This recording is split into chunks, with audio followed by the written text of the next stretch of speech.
భూమిని స్వతంత్రించుకోవడం అంటే ఏంటో మీకు అర్థమైందనే అనుకుంటున్నాను. భూమిని స్వతంత్రించుకోవడం అనేటువంటి దానిని వాస్తవంగా యేసయ్య ఎందుకు ఉదహరిస్తున్నారంటే, ఆ దినాలలో వాళ్ళు ఎక్కడ ఏ కార్యక్రమానికి అటెండ్ అయినా హ్యాపీ బర్త్డే టు యూ అని పాడేవారు కాదు.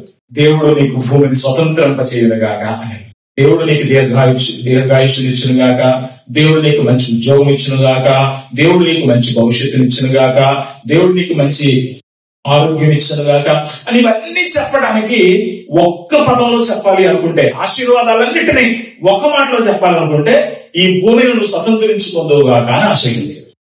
అది వాళ్ళకి అలవాటు, అది వాళ్ళకు పరిపాటి.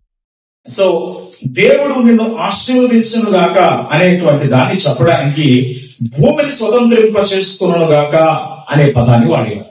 సో అది అత్యుత్తమైనటువంటి దీవెనగా భావించేవారు. మన వాళ్ళు ఏమైనా ఆశీర్వదిస్తారు చిన్నపిల్లల్ని, దీర్ఘాయుష్మాన్ భవ అంటారు. ఏమండి, ఎవడైనా పెళ్లిగారు అనవకాడు అనుకోండి, శీఘ్రమేవ కళ్యాణ ప్రాప్తి రస్తు. ఇప్పుడు సినిమాలు ఉన్నారు అనుకుంటున్నారా, ఇప్పటికీ కొన్ని ప్రాంతాలు అంటున్నారు. ఓకేనా? సో నీకు తొందరగా పెళ్ళైపోను గాక, లేకపోతే నీకు దేవుడు దీర్ఘాయుష్ ఇచ్చిన గాక, లేకపోతే ఇలాగా మన వాళ్ళు ఆశీర్వదిస్తారు. వాళ్ళు ఎలా ఆశీర్వదించేవారంటే, దేవుడు ఈ భూమిని నీకు ఇచ్చును గాక అని.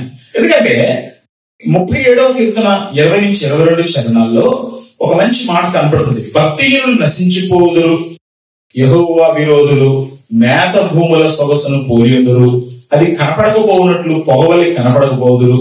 భక్తిహీనులు అప్పు చేసి తీర్చకపోయిందురు, నీతిమంతులు దాక్షిణ్యములకు ధర్మమిత్తురు, యెహోవా ఆశీర్వాదం పొందిన వారు భూమిని స్వతంత్రించుకుంటారు. అంటే నిజంగా నీపై ఆశీర్వాదం ఉంటే ఈ భూమిని స్వతంత్రించుకునే కృపదేవుడు నీకు ఇస్తాడు. ఈ వాగ్దానం ఎక్కడి నుంచి మొదలైంది? ఆనాడు దేవుడు ఫలించి అభివృద్ధి చెంది భూమిని నిండించండి అన్న దగ్గర నుండి అది వెయిటింగ్లోనే ఉంది. కాబట్టి ఇది ఖచ్చితంగా నీ పక్షంగా నెరవేరాలి అనే ఆకాంక్షతో వాడు దీవించేవారు. యెషయా గ్రంథం 60-21 కూడా ఈ మాట కనబడుతుంది. నీ జనులందరూ నీతిమంతులు ఎందురు, నన్ను నేను మహింపరుచుకున్నట్లు వారు నేను నాటిన కొమ్మగాను నేను చేసిన పనిగాను ఉండి దేశమును శాశ్వతముగా స్వతంత్రించుకొందురు అనేటువంటి మాటను మనం చూస్తున్నాం. సో భూమిని స్వతంత్రించుకొందురు అనేటువంటి దీవెనలన్నిటికీ సంక్షిప్తమైన ఆశీర్వాదంగా వాళ్ళు భావించేటువంటి వారు. ఒక షార్ట్ కట్ లో దేవుడు అన్ని ఆశీర్వాదాలు నీకు ఇచ్చేది కాక అనడానికి వాళ్ళు ఎంచుకున్నటువంటి మాట ఏంటంటే భూమిని స్వతంత్రించుకొందురుగాక. కాబట్టి ఆ భూమిని స్వతంత్రించుకోవడం అనేది గొప్ప ఆశీర్వాదం ఉన్నది కదా. యేసు ప్రభు ఏం చెప్తున్నారంటే, ఈ సాత్వికం కనుక నీకుంటే భూమి నువ్వు ఖచ్చితంగా స్వతంత్రించుకుంటావు. సాత్వికం అంటే ఏమని చెప్పాను? తనను తాను సాధుపరుచుకునేటువంటి గుణ లక్షణం. నిన్ను నువ్వు సాధుపరుచుకోగలిగితే, నిన్ను నువ్వు దేవుని చిత్తానికి లోపరుచుకోగలిగితే, ప్రభు యేసుక్రీస్తు సిలువనెత్తుకొని నిన్ను తగ్గించుకొని ఆయనను వెంబడించగలిగితే భూమిని స్వతంత్రించుకున్నట్లుగా దేవుడు నిన్ను హెచ్చిస్తాడు. అంటే నీకు భూమి అంతటమైన అధికారం ఇస్తాడనేటువంటి మాట కాదు. ఇక్కడ దీనికి ఉన్న భావం నేను మీకు చెప్తూనే వచ్చాను. ఇశ్రాయేలుకి దేవుడు భూమిని ఇస్తానని చెప్తూ వచ్చాడు. అయితే ఆ భూమిని ఇస్తాననేటువంటి వాగ్దానం కనాను దేశం వాళ్ళకి ఇచ్చిన తర్వాత నెరవేరుందని వాడు భావించారు. కానీ కనాను దేశంలోకి ప్రవేశించిన తర్వాత వాడు ఆ కనాను దేశంలో నుంచి బయటికి గెంటు వేయబడ్డారు. అందుకే హెబ్రీ పత్రిక 3వ అధ్యాయంలో ఏమంటాడంటే, ఆ అధ్యాయం అంతా చెప్తూ వాళ్ళు ఇశ్రాయేలు విశ్రాంతిలో ప్రవేశించారు అనుకుంటున్నారా? వాళ్ళు ఇంకా విశ్రాంతిలో ప్రవేశించలేదు. విశ్రాంతి ఇంకా నిలిచి ఉంది, విశ్రాంతి ఇంకా వెయిట్ చేస్తుంది. వాడు విశ్రాంతిలోకి రాలేదు. కాబట్టి ఆ విశ్రాంతిలోకి ఇప్పుడు దేవుడు మిమ్మల్ని కూడా తీసుకురావాలనుకుంటున్నాడు. పాలు తేనెలు ప్రవహించే దేశంలోకి ఇశ్రాయేలుని తీసుకొస్తానన్న దేవుడే ఆ భాగ్యాన్ని మీకు కూడా ఇవ్వాలనుకుంటున్నాడు. కాబట్టి మీరు పాపం వల్ల కలుగు భ్రమ చేత కఠినపరచబడకుండా మిమ్మల్ని మీరు చక్కగా దేవుని చిత్తానికి లోబరుచుకుంటూ మిమ్మల్ని మీరు మార్చుకుంటూ ఒకరికొకరు బుద్ధి చెప్పుకుంటూ ప్రభు రాకడ వరకు మెలకువగా కనుక మీరు ఉండగలిగితే ఆ విశ్రాంతిలో మీరు ప్రవేశిస్తారు అని చెప్పాడు. ఈ విశ్రాంతిని మనము చూస్తే దానిని పరలోకముగా ప్రకటన గ్రంథం 14వ అధ్యాయంలో మనం చూస్తాం. సో విశ్రాంతి నిజమే వారు తమ ప్రయాసములు మాని విశ్రాంతి పొందదు 23వ వచనంలో. కాబట్టి దేవుడు విశ్రాంతి ఇస్తానన్నటువంటి వాగ్దానం ఇప్పుడు చచ్చిపోయిన వాళ్ళందరికీ దొరికిందా? ఇంకా దొరకలేదు. వాళ్ళు వెయిటింగ్ లోనే ఉన్నారు. వాళ్ళు ప్రభు వస్తాడని, ఆ విశ్రాంతిని భూమి మీద ఇస్తాడని వాళ్ళు వెయిట్ చేస్తున్నారు. అయితే యేసు ప్రభు రెండో రాకడ జరిగినప్పుడు సకల రాజ్యములు అధికారములు ఆయన చేతిలో కూర్చున్నప్పుడు, ఆయన అపవాది పడదులో పడిన తర్వాత ఆయన రాజ్య పరిపాలన మొదలు పెట్టినప్పుడు భూమి అంతా కూడా విశ్రాంతిని అనుభవిస్తుంది. అంటే ఇక్కడ పరోక్షంగా యేసు ఏం చెప్తున్నాడంటే, నువ్వు ఎప్పటి నుండి కనుక దేవుని చిత్తానికి లోబడడం నేర్చుకోగలిగితే, దేవుని ప్రభుత్వానికి అప్పగించుకోవడం నేర్చుకోగలిగితే, ఆ విశ్రాంతిలో ప్రవేశించే భాగ్యం నీకు నిశ్చయంగా కలుగుతుంది. ఎందుకంటే యేసు ప్రభు వారు పరలోక రాజ్యం సమీపించి ఉన్నది అని తన యొక్క సువార్త మొదలు పెట్టినప్పుడు, పరలోక రాజ్యం అంటే ఏంటో వాళ్ళకి వివరిస్తూ పరలోక రాజ్యాన్ని ఇనాగ్యురేట్ చేశాడు. రండి, దేవుని రాజ్యాన్ని అనుభవించండి, సంతోష సమాధానాలు అనుభవించండి, దేవుని సన్నిధానాన్ని అనుభవించండి, దేవుడిచ్చేటువంటి ఆ గొప్ప భాగ్యం అనుభవించండి, దేవుని సాన్నిహిత్యంలో ఉన్నటువంటి ఆ గొప్ప ప్రశాంతతను అనుభవించండి. 16వ కీర్తన చివరి చరణం ఏం రాయబడింది? నీ సన్నిధిలో సుఖములు కలవు, నీ సన్నిధిలో నిత్యము సుఖములు కలవు. సో ఆ సుఖము, ఆ సంతోషము, ఆ సమాధానము పూర్తిగా ఎప్పుడు మొదలవుతుందంటే క్రీస్తు భూమి మీద పరిపాలన మొదలు పెట్టినప్పుడు. కానీ మొదటగా నీ హృదయంలో పరిపాలన మొదలు పెడతాయి. నీ హృదయంలో పరిపాలన మొదలు పెట్టిన వెంటనే దేవుని యొక్క ఆశీర్వాదాలు నీ జీవితంలో మొదలవుతాయి. అయితే నీ జీవితంలో మొదలైన ఆశీర్వాదాలు అనేకుల జీవితాల్లోనికి విస్తరించినప్పుడు, సమిష్టిగా మనం దేవుని రాజ్య పరిపాలనలోకి వచ్చినప్పుడు సంపూర్ణంగా ఈ శాంతి సమాధానాల్ని అనుభవిస్తాం. కాబట్టి యేసు ప్రభు వారు ఏమన్నాడంటే, మీరు నా ఆధిపత్యంలోకి వచ్చారు, మీరు నా సువార్తను విన్నారు, మీరు నా రాజ్యంలోకి వచ్చారు. ఇప్పుడు మీరు ఈ రాజ్య సువార్తను అన్ని చోట్లకి తీసుకుని వెళ్ళండి, అందరి దగ్గరికి తీసుకుని వెళ్ళండి.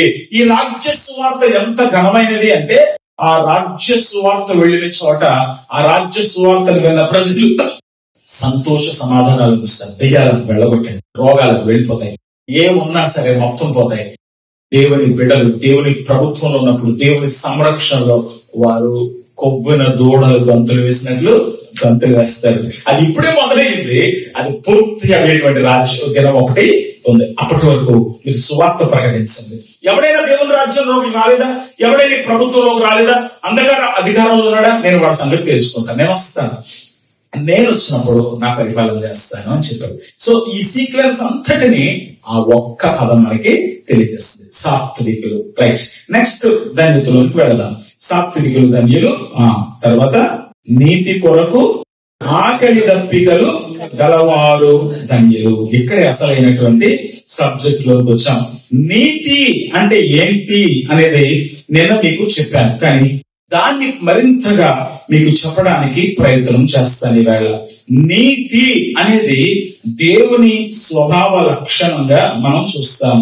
నీతిమత్వము అనేటువంటి మాటల గురించి మనం ఆలోచించినప్పుడు, దేవుడు తన ప్రజలు నీతిమంతులుగా ఉండాలని కోరుకున్నాడు. కానీ నీతిమంతుడు లేడు, ఒక్కడు లేడు, అందరూ పాపం చేసి ఏకముగా పెరిగి మానవారే. సో పాపము యొక్క ప్రభావంలోనికి వెళ్లి నీతిని కోల్పోయి మరణంలోనికి వెళ్ళిపోతున్నారు. కాబట్టి 2వ కొరింథీ పత్రిక 5వ అధ్యాయము చివరి వచనంలో చెప్పబడినట్లుగా, క్రీస్తునందు మనం నీతిమంతులు కావాలని పాపమెరుగని ఆయన మన కొరకు పాపముగా చేయబడ్డాడు. మనం నీతిమంతులు అవ్వడం అంటే అవ్వట్లేదు. రోమపత్రిక 10:4 ప్రకారం విశ్వసించి ప్రతి వారికి నీతి కలగాలి. అంతకుముందు నీతి విశ్వాసం వల్ల కాదు, 613 ఆజ్ఞలు నెరవేరిస్తే గానీ వచ్చేది కాదు. కానీ మనిషి 613 ఆజ్ఞలు నెరవేర్చడంలో సతమతం అయిపోతున్నాడు గనక, ఇప్పుడు విశ్వాసం ద్వారా అతను నీతిమంతుడిగా చేస్తే, అతన్ని నీతిమంతుడిగా చేసిన తర్వాత పరిశుద్ధాత్మ చేత అతను అభిషేకిస్తే, పరిశుద్ధాత్మ ప్రభావంలో, పరిశుద్ధాత్మ సహాయంలో, పరిశుద్ధాత్మ వెన్నుదలగా ఉండడం వల్ల ఆ వ్యక్తి దేవుని వాక్యానుసారంగా నడుస్తూ నీతిమత్వం అందుతాడు అనేది దేవుని యొక్క ఉద్దేశం. కానీ ఇక్కడ ఏం జరిగిందంటే, మనుషులు ఇప్పుడు దేవుని ప్రభావం చెంతకు పరిశుద్ధాత్మ సహాయతలోనికి వచ్చేటువంటి పరిస్థితుల్లోనికి రాకుండా ఫెయిల్ అవుతున్నారు. సరే, ఈ మొదటి నుండి కూడా దేవుని ఉద్దేశం ఇదే. చూడండి, ఆదికాండము 18వ అధ్యాయం 19వ వచనం. ఎట్లనగా, యెహోవా అబ్రహామును గురించి చెప్పినది అతను కలుగు చేయనట్లు, తన తర్వాత తన పిల్లలు తన ఇంటి వారును నీతి న్యాయములను జరిగించుచు యెహోవా మార్గమును గైకొనుటకు అతడు వారికి ఆజ్ఞాపించినట్లు నేను అతన్ని ఎరిగిన. అబ్రహామా, నిన్ను బట్టి నేను ప్రపంచమంతటిని ఆశీర్వదిస్తానని ఎందుకు చెప్పాడు? అబ్రహాం పట్ల దేవుడికి ఒక నమ్మకం ఉంది. అబ్రహాము తన పిల్లల్ని నీతి న్యాయములు అనుసరించేటట్టు పెంచుతాడు. ఈ నీతి న్యాయములు అనుసరించేటట్టు ఎప్పుడైతే అబ్రహాం పెంచుతాడో, అబ్రహాము దేవుని యందు విశ్వాసం ఉంచాడు, అది అతనికి నీతిగా ఎంచబడింది. ఇప్పుడు ఆ విశ్వాసం ద్వారా తన బిడ్డలు కూడా నీతిమంతులుగా తీర్చిదిద్దుతున్నాడు. గనక రేపు భూమంతా కూడా ఈ నీతితో నింపబడుతున్నప్పుడు నేను ఖచ్చితంగా ఆశీర్వాదాలు అనుగ్రహించడానికి వీలవుతుంది. కాబట్టి అబ్రహాము నీ ద్వారా అన్యజనులు ఆశీర్వదించబడతారు అన్న మాటలో తను నీతిమంతులుగా ఉండాలని నడిపిస్తాడు, వాళ్ళందరూ నీతిలోనికి వస్తారనేటువంటి ఆలోచన భావం దేవుని హృదయంలో ఉన్నది. కానీ దేవుడు అనుకున్నట్టుగా మాత్రం వాళ్ళు జీవించడం లేదు. అందుకే ద్వితీయోపదేశకాండం 32వ అధ్యాయం 34-35 వచనాల్లో దేవుడు ఏమంటాడంటే, వారి కాలు జారు దినమున పగదీర్చుటయు ప్రతిఫలమిచ్చుటయు నాలే. వారు గనక కాలు జారారా, నా నీతిని అనుసరించలేదా, నేను ఖచ్చితంగా ఒక రోజున తీర్పు తీస్తాను అన్నాడు. దాన్నే బైబిల్ గ్రంథం ప్రభువు దినము అన్నది. ప్రభువు దినము అని ఎందుకు చెప్పాడంటే, ప్రభువు దినము అది ఉగ్రతా దినము. ఎవరు నీతిని అనుసరించలేదో, ఎవరు న్యాయమును అనుసరించలేదో, ఎవరు నీతి న్యాయములను విస్మరించారో, ఎవరు దేవుడు కోరుకున్న స్థాయిలో జీవించలేదో వాళ్ళందరినీ నాశనం చేయడానికి తీర్పు దినం ఒకటి నియమించారు. అయినప్పటికీ కూడా దేవుడు తన ప్రజలు నీతిమంతులు కావాలని వారిని హెచ్చరిస్తూనే ఉన్నాడు. యెషయా గ్రంథం 1:17 వచనంలో యెషయా భక్తుడు ఇలా చెప్తాడు, కీడు చేయట మానుడి, మేలు చేయ నేర్చుకునడి, న్యాయము జాగ్రత్తగా విచారించుడి, హింసించబడిన వారిని విడిపించడి, తండ్రి లేని వారికి న్యాయం విధించుడి, విధవరాలి పక్షమున వాదించుడి అంటున్నాడు. అంటే దేవుడు ఎలా న్యాయంగా ప్రవర్తించాలో చెప్తున్నాడు, ఎలా నీతిగా ఉండాలో కూడా చెప్తున్నాడు. నేను అది వివరిస్తే ఈ మాటలు దానికి ఎలాగా కుదురుతున్నాయో మీకు అర్థమవుతుంది. మీకా 6:8 కూడా దేవుడు ఏమంటాడంటే, మనుషుడా ఏది ఉత్తమమో నీకు తెలియచేశాను, బలులు అర్పించడం ఇవన్నీ చేయడం కాదు. నా హృదయం, నా ఆలోచన ఏంటంటే, మీరు న్యాయంగా నడుచుకోండి, కనికరమును ప్రేమించండి, దీన మనసు కలిగి మీ దేవుని ఎదుట ప్రవర్తించండి. ఇంతే నేను మీ నుండి కోరుతున్నాను. కానీ దేవుడు కోరుతున్నట్టుగా నీతి న్యాయములను అనుసరించి మనుషులు ప్రవర్తించడం లేదు గనుక వారి క్రియల చొప్పున ప్రతి వారికి తీర్పు తీర్చడానికి దేవుడు మళ్ళీ రాబోతున్నాడు. ప్రకటన గ్రంథం 22:12 యేసుప్రభువు చెప్పారు, ఇదిగో నేను త్వరగా వస్తున్నాను, వారి క్రియలు చెప్పిన ప్రతి వారికి ఇవ్వడానికి ఒక జీతం పట్టుకొని వస్తున్నాను అన్నాడు. ఏ జీతం తీసుకుంటారు మీరు? నీతి తప్పినటువంటి వాళ్ళకి దొరికే శిక్షణ తీసుకుంటారా? నీతి న్యాయములను అనుసరించడం వల్ల దేవుడు రాజ్యాన్ని స్వతంత్రించుకునే బహుమానాన్ని తీసుకుంటారా? మీ ఇష్టం ఎక్కడున్నారో అనేది. కానీ నీతిమంతులుగా ఉండాలి అంటే మనము మొట్టమొదట యేసు ప్రభు ద్వారా నీతిమత్వంలోనికి రావాలి. నీతిమత్వంలోకి వచ్చినప్పుడు అప్పటి నుండి దేవుని కొరకు నీతిగా బ్రతకాలనేటువంటి ఆ ఆలోచన మన హృదయంలో బయలుదేరడం మొదలు పెడుతుంది. అయితే ఇక్కడ నీతి అనేటువంటి దాన్ని కొంచెం మనం విపులంగా అర్థం చేసుకునే ప్రయత్నం చేద్దాం. నిన్న ఇది పూర్తిగా చెప్పలేకపోయాను, అందుకే మళ్ళీ ఇక్కడికి తీసుకొని వచ్చాను. నిఘంటువులో చూస్తే నీతి అనే దాన్ని హీబ్రూ భాషలో సెడకా అన్నారు. సెడకా అంటాం గాని కా అనే ఒత్తు ఉంటది, కా కింద సా ఒత్తు ఉంటది అనమాట. సెడక అంటారు. సెడక అంటే నీతిమత్వం. ఈ పదం పాత నిబంధనలో దాదాపు 157 సార్లు కనపడుతుంది. మరి సెడక అనేటువంటి పదం నుండే సత్యము, యథార్థత, నీతి గల ప్రవర్తన అనే భావాలు కూడా వచ్చాయి. కాబట్టి తరచుగా ఈ సెడక అనేటువంటి పదముతో ఇంకో పదం కూడా ఉంటది, నీతి న్యాయం. నీతి న్యాయములు నీ సింహాసనానికి ఆధారం. నీతి న్యాయములు నీ బిడ్డలు అనుసరిస్తారని, నీతి న్యాయములు జరిగిస్తారని. నీతి ఒకటే ఉండట్లేదు, న్యాయంతో కలిపి జంట పదంగా కనపడుతుంది. అంటే అక్కడ న్యాయం అనే పదాన్ని మిస్పాట్ అంటారు. నీతి సెడక, మిస్పాట్ రెండు కలిపే దేవుని వాక్యంలో రాయబడింది. ఈ పదమును మనం అర్థం చేసుకోవడానికి కొన్ని సందర్భాలని బైబిల్ గ్రంథంలో చూద్దాం. ఆదికాండం 15వ అధ్యాయం 6వ వచనంలో మనం చూస్తే, అబ్రహాము దేవుని నమ్మెను, అది అతనికి నీతిగా ఎంచబడెను అన్నాడు. అంటే నీతి ఎలా వస్తుంది అనేది ఆ వచనమే చెప్పేస్తుంది, విశ్వాసము ద్వారా వస్తుంది. గలతీ పత్రిక 3వ అధ్యాయము 13వ వచనం నుండి కూడా చదవండి. 13 ఆత్మను కూర్చిన వాగ్దానం విశ్వాసం ద్వారా మనకు లభించినట్లు అబ్రాహాము పొందిన ఆశీర్వచనం క్రీస్తు యేసు ద్వారా అన్యజనులకు కలుగుటకై క్రీస్తు మన కోసం శాపమై మనం ధర్మశాస్త్రం యొక్క శాపము నుండి విడిపించారు. అబ్రహాము పొందిన ఆశీర్వచనం ఏంటి? అబ్రహాము పొందిన ఆశీర్వచనం అతడు దేవుని నమ్మెను, అది అతనికి నీతిగా తీర్చబడింది. గలతీ పత్రిక 3:6 అబ్రహాము దేవుని నమ్మెను, అది అతని నీతిగా తీర్చబడింది. కాబట్టి విశ్వాసముల మూలమనే ఈ నీతి దేవుడు మనకి ఇవ్వాలని అనుకున్నాడు. కాబట్టి ఈ నీతి ఎలా వస్తుందంటే నిబంధన సంబంధమైనటువంటి విశ్వాస్యత. పాత నిబంధనలో విశ్వాసం అనే పదం విశ్వాసం కాదు, పాత నిబంధనలు అది విశ్వాస్యత, ఫెయిత్ఫుల్నెస్. నూతన నిబంధనలోకి వచ్చేటప్పటికి ట్రస్ట్. విశ్వాసం అంటే ట్రస్ట్, నమ్మడం. కానీ పాత నిబంధనకి వెళ్ళేసరికి ఆ పదం విశ్వాస్యత. చూడండి, రెండింటికి చాలా దగ్గర సంబంధం ఉంది. నువ్వు 10 సార్లు మోసం చేసావు అనుకోండి, నిన్ను ఎవడు నమ్ముతాడు? ఇచ్చిన మాట 10 సార్లు తప్పావు అనుకోండి, నిన్ను ఎవడు నమ్మడు. ఇచ్చిన మాట నిలబెట్టుకుంటున్నావు అనుకోండి, నువ్వు నమ్మకుంటున్నావు అనుకోండి, అప్పుడు నేను నిజంగా ఎవడైనా నమ్ముతాడు. అబ్రహాము విశ్వాస్యత కలిగి ఉంటాడు. ఎప్పుడు నన్ను విడిచిపెట్టాడు, తన బిడ్డలకి నీతి న్యాయములు నేర్పిస్తాడు, నా కొరకు నిఖచ్చిగా నిలబడతాడు, చివరి వరకు నిలబడతాడు, తన బిడ్డలేమన్నా కూడా ఇచ్చేదానికి ధైర్యంగా ముందుకు వచ్చేసాడు. కాబట్టి అబ్రహాము ఎవరో నాకు తెలుసు, అబ్రహాము నేను నమ్ముతున్నాను. కాబట్టి అబ్రహాము నమ్మాడు.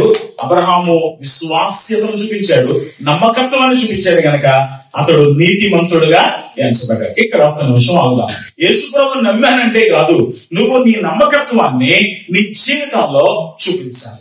ఎక్కడా కూడా ఎప్పుడు దేవుని మోసం చేయకూడదు. కానీ మనలో చాలా మంది సందర్భం వచ్చినప్పుడు ఏమంటే ఉద్యోగం కోసమో కొన్ని విషయాల కోసం యేసు ప్రభువుని అమ్మేస్తూ ఉంటారు. యోధ అమ్మేసినట్టు మనం అమ్మి పడేస్తూ ఉంటాం యేసు ప్రభువుని. కాబట్టి యేసు ప్రభువును మోసం చేసే బుద్ధి మనలో ఉంది, కానీ యేసు ప్రభువుకి నమ్మకం ఉండే బుద్ధి మనలో చాలా మంది లేదు. అందుకే హెబ్రీ పత్రిక 6 ఆ భక్తుడు అంటాడు, మీరు యేసు క్రీస్తుని మళ్ళా సిలువేస్తున్నారు. యేసు ప్రభు కోసం నమ్మకంగా లేనివాడు యేసు ప్రభు నమ్ముతున్నానని చెబుతూ కూడా చర్చి లోపల బయట జీవించేవాడు వాడు యేసు ప్రభు గాయాల్ని రేపుతున్నాడు, వాడు యేసు ప్రభుని మోసం చేస్తున్నాడు, వాడు యేసు ప్రభుకి ద్రోహం చేస్తున్నాడు, వాడు యేసు ప్రభుకి అపనమ్మకంగా ఉన్నాడు. ఆయన ఎంత నమ్మకంగా నేనెంత నమ్మి నీకోసం ప్రాణం పెట్టాడు, నీకోసం తను తానే ఇచ్చేసుకోవడానికి వెనుదీయలేదే. కానీ ఆయన కోసం మనం ఏదైనా ఇవ్వడంలో మేన వేషాలు ఎక్కేస్తాం.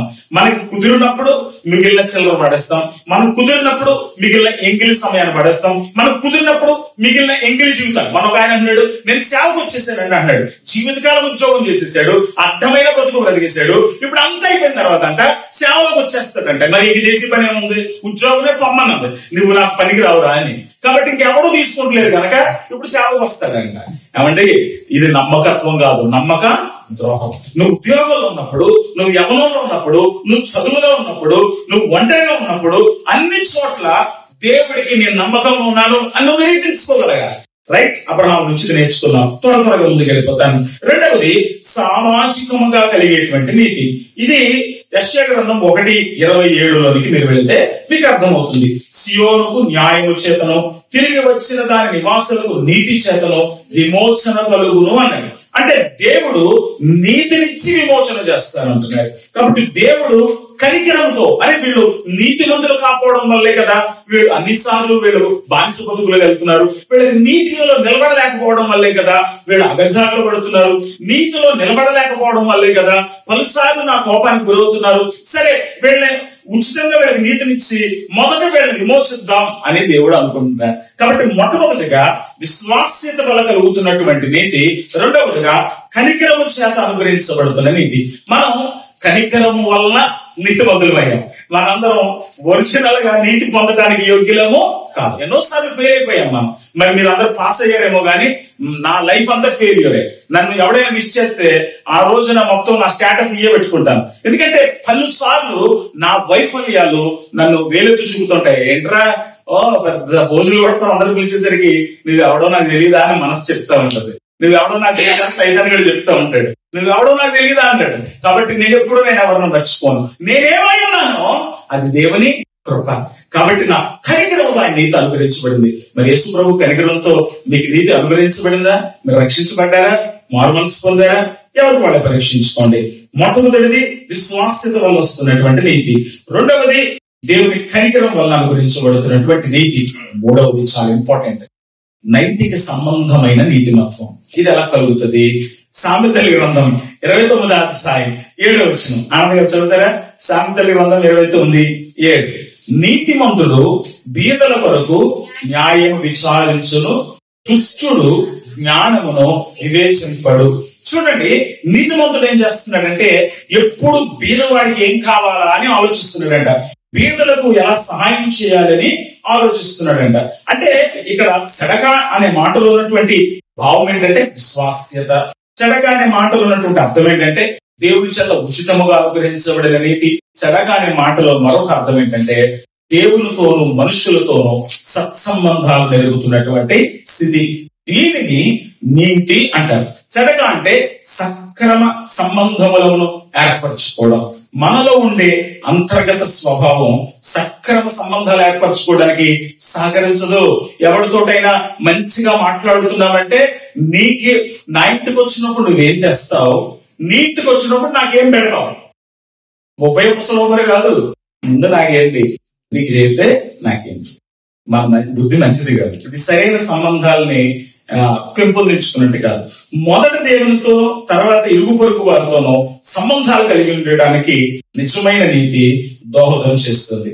కాబట్టి ఈ నీతి మన జీవితాల్లో ఉన్నప్పుడు దేవుడు ఏం కోరుకుంటున్నాడో అది ఖచ్చితంగా జీవితంలో జరిగి తీరుతుంది అనేది దేవుని వాక్యంలో ఉన్నటువంటి వాగ్దానాలు. ప్రవక్తలు దీని గురించి చాలా మాట్లాడారు.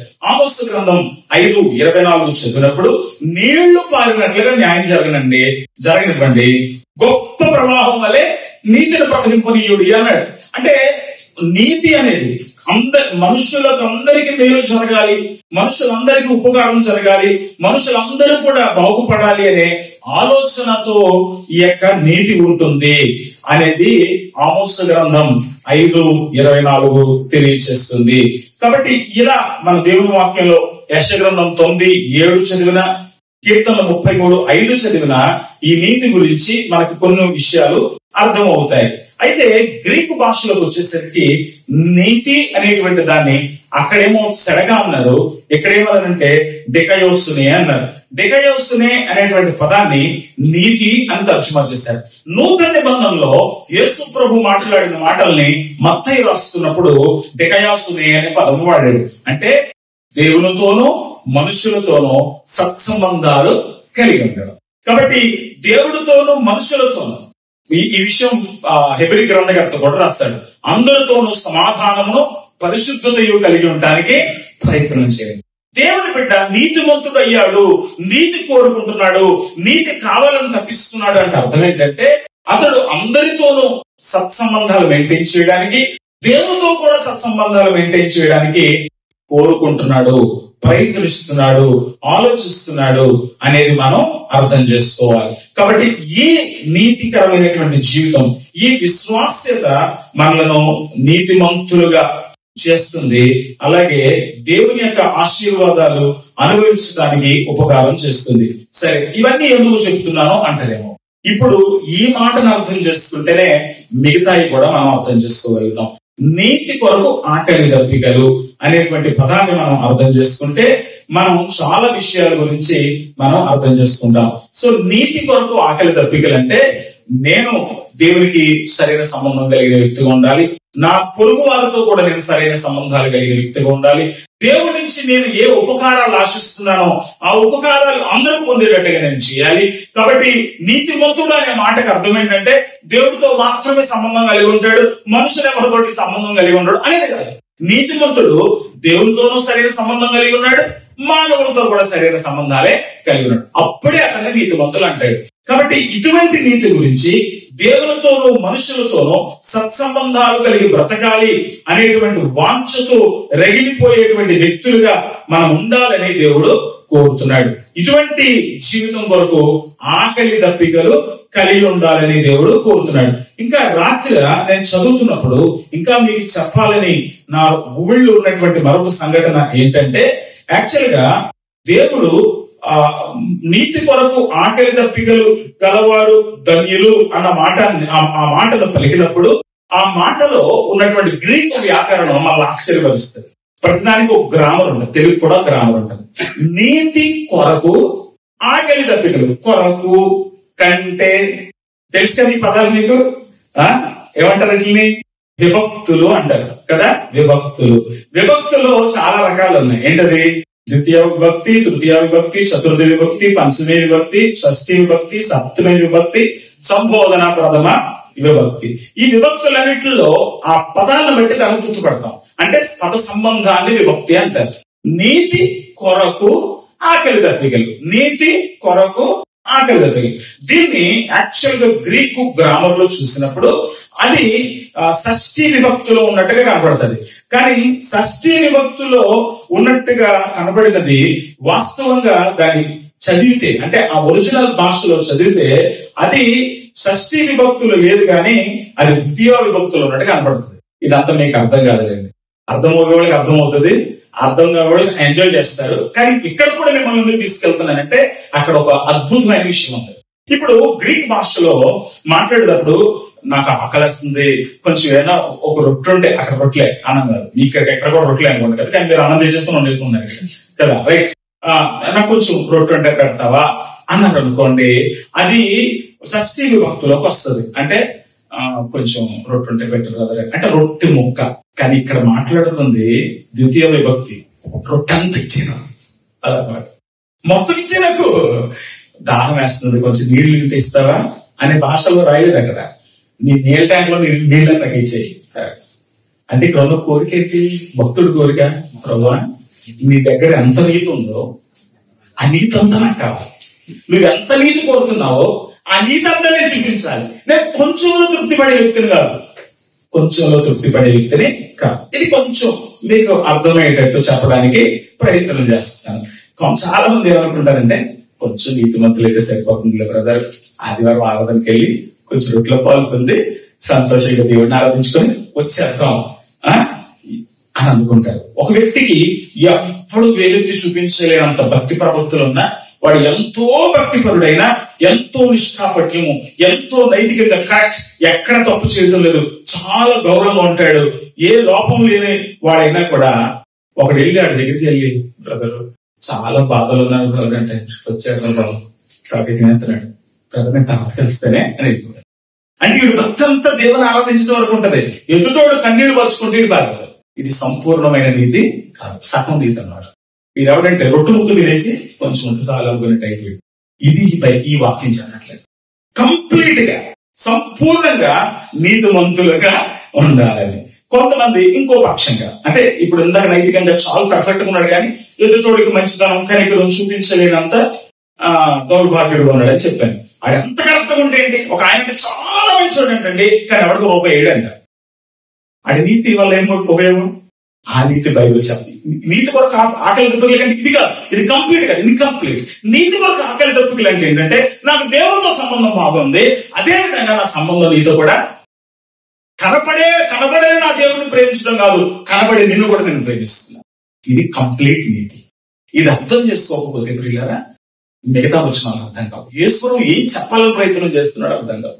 భూమంతా నీతితో నింపబడాలని ఆయన చెబుతున్నప్పుడు ఆయన మాటలో ఉన్న భావం ఏంటి అర్థం కాదు. దేవుని రాజ్యం స్థాపించబడాలని ఆయన అంతగా ఎందుకు కోరుకున్నాడో కూడా మీకు అర్థం కాదు. ఎందుకంటే దేవుని పరిపాలనలోకి వచ్చినటువంటి వ్యక్తి, దేవుని ఆధిపత్యంలోకి వచ్చినటువంటి వ్యక్తి, దేవుని ప్రేమ అనుభవించిన వ్యక్తి, నేను అడుక్కునేవాడరా ఆయన కృప చూపించకపోతే నాకు ఈ స్థితి వచ్చేది కాదు, నేను దౌర్భాగ్యాన్ని ఆయన కనికరించకపోతే ఇవాళ నేను క్షేమంగా ఉండేవాడిని కాదు.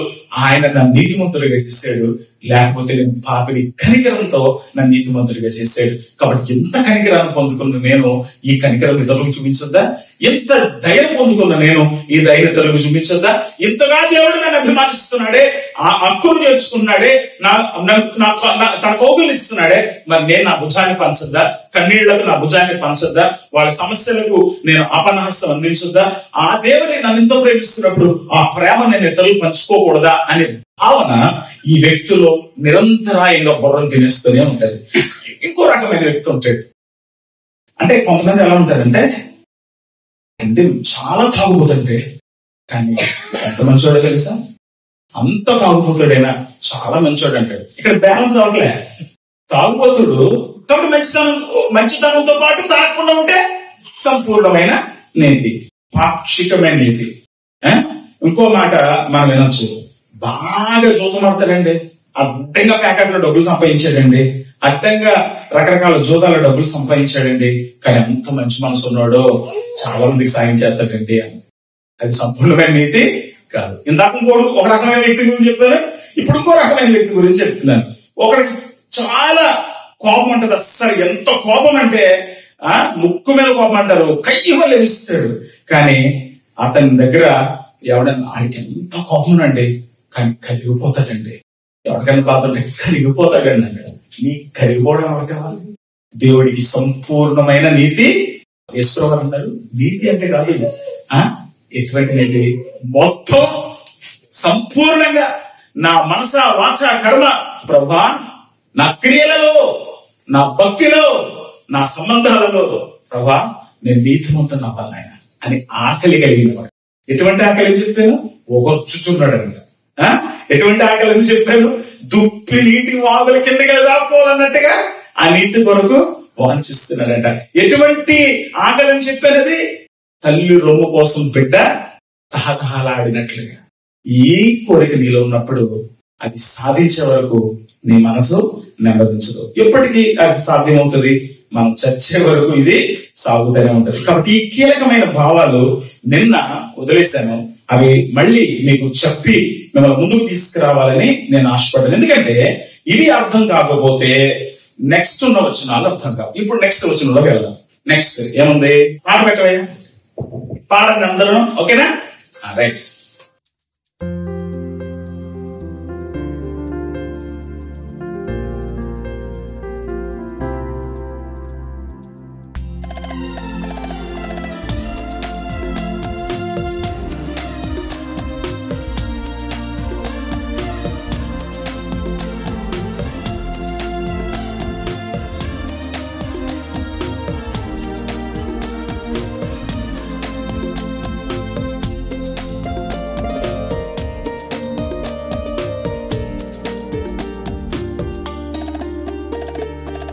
ధన్యతలను నేర్చుకుందాము,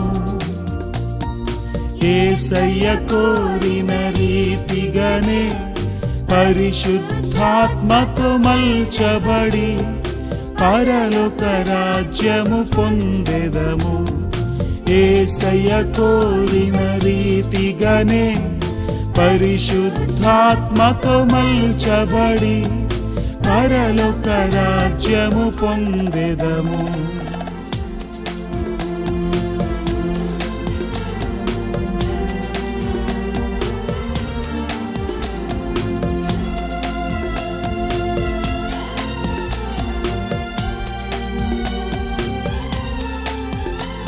మత్తయి సువార్త 5వ అధ్యాయం 3వ వచనం. ఆత్మ విషయమై దీనులైన వారు ధన్యులు, పరలోక రాజ్యము వారిది. ఆత్మలో దీనులమై అనుక్షణమును దేవుని దయకై, ఆత్మలో దీనులమై అనుక్షణమును దేవుని దయకై అర్థించే వారమై ఆయన శరణు కోరెదము. అర్థించే వారమై ఆయన శరణు కోరెదము. ధన్యతలను నేర్చుకుందాము, యేసయ్య కోరిన రీతిగానే పరిశుద్ధాత్మతో మల్చబడి పరలోక రాజ్యము పొందెదము.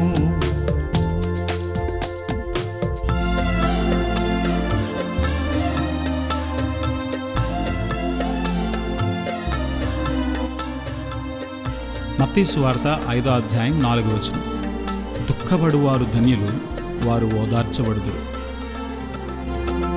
సర్వోన్నతుని పరిశుద్ధతను ప్రభావమును పరికిస్తూ, సర్వోన్నతుని పరిశుద్ధతను ప్రభావమును పరికిస్తూ, యెషయా వలెనే శుద్ధతకై ప్రలాపములను చేసెదము.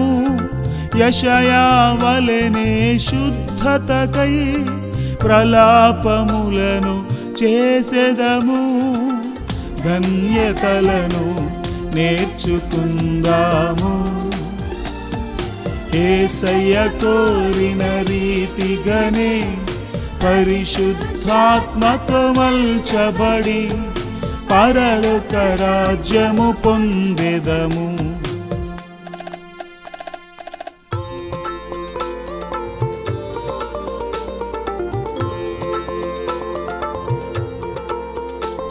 మత్తయి సువార్త 5వ అధ్యాయం 5వ వచనం.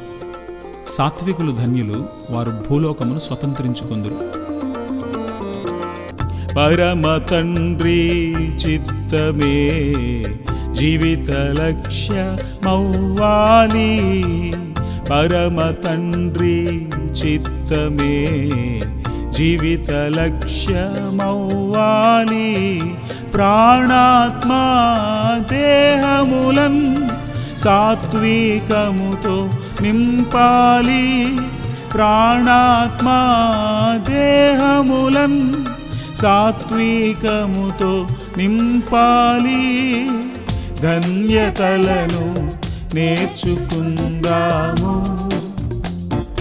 యేసయ్య కోరిన రీతిగానే పరిశుద్ధాత్మతో మల్చబడి పరలోక రాజ్యము పొందెదము.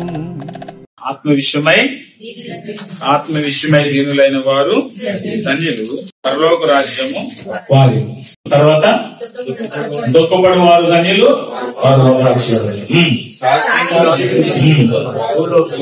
భూలోకంలో స్వతంత్రించుకున్నారు. నెక్స్ట్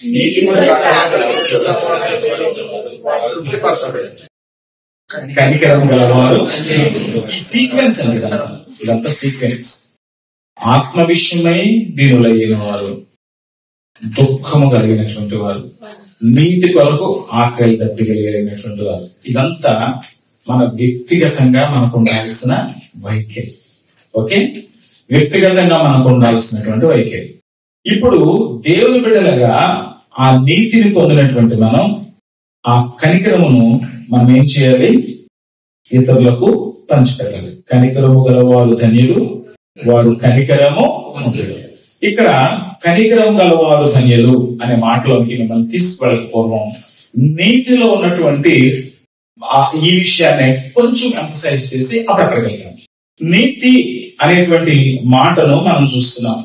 నీతి కొరకు ఆకలి దప్పికలు అనే పదాన్ని యేసు ప్రభు వారు ఇలా ఉంటే నీతి అని చెప్పడం లేదు, ఇలా ఉంటే నీతి అని చెప్పడం లేదు. అంటే బాగుపడాలనుకునేటువంటి లోకాభిలాష ఈ నీతిని వెంటాడేటువంటి వారు దేవుని పునఃస్థాపన కార్యక్రమంలో పాలుభాగస్తులు అవుతారు. అంటే అందరూ బాగుపడాలి, ఈ లోకం బాగుపడాలి, నేను బాగుపడాలి, ఈ లోకం కూడా బాగుపడాలి అని కోరుకున్న వాళ్ళు ఏం చేస్తారంటే దేవుని పునఃస్థాపన కార్యక్రమంలో పాలుభాగస్తులు అవుతారు. దేవుడు నీతి న్యాయం కలిగిన వాడు. నీతి అంటే అర్థం ఏంటంటే ఆయన సరైనటువంటి సంబంధం నెరపడానికి ప్రయత్నం చేసేటువంటి వాడు. అన్ని విషయాల్లో ఆయన ఉన్నతమైనటువంటి వ్యక్తిత్వం కలిగిన వాడు. కానీ ఆయనలో న్యాయం అనేటువంటి మరో లక్షణం ఉంది. నీతి అందరూ బాగుపడాలి, అందరూ క్షేమంగా ఉండాలి, మనుషులందరూ రక్షణ పొంది సత్యమును గురించిన అనుభవ జ్ఞానంలోకి రావాలి, ఏ ఒక్కరూ కూడా నశించుకోకూడదు అని దేవుని నీతి. కానీ న్యాయం కూడా చేస్తాడు. దేవుడు నీతిమంతుడు మాత్రమే కాదు, హీస్ జస్టిస్ గాడ్. ప్రతి తప్పుని నిగ్గు తెలుస్తాడు, ప్రతి పాపానికి శిక్ష విధిస్తాడు, ఖచ్చితంగా న్యాయము చేస్తాడు. ఇక్కడ ఒక మాట, దేవుడు న్యాయము చేస్తున్నప్పుడు ప్రతిదండన చేస్తాడు. ప్రతిదండన చేయడం దేవుడికి మాత్రమే చెల్లుతుంది, మనది కాదు.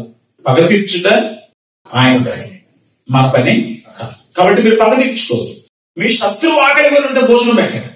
దేవుడు మిమ్మల్ని ప్రేమించాడు, ఆ ప్రేమను పంచండి. మీ శత్రువులను ప్రేమించండి, మిమ్మల్ని హింసించు వారి కొరకు ప్రార్థన చేయండి.